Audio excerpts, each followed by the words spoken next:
Greensboro Sit-In started in 1960 in Greensboro, North Carolina. Four African-American boys from North Carolina A&T State College decided to sit in at Woolworth's lunch counter.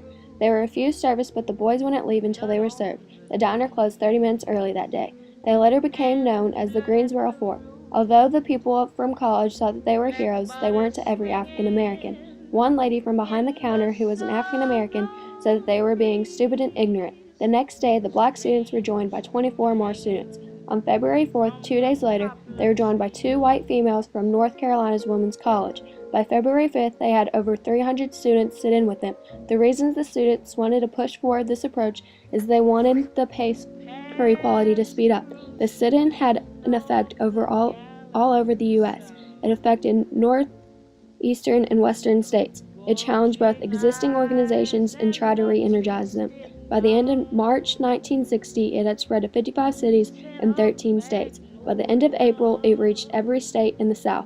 In summer of 1960, dining facilities across the South integrated. Greensboro decided they would integrate in July, and 4 black employees were the first to be served. By the end of the year, more than 70,000 men and women, both black and white, had participated in sit-ins and picket lines.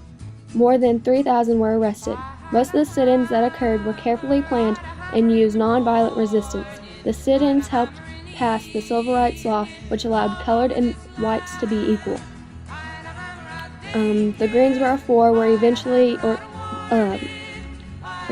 recognized as heroes of the Civil Rights Movement.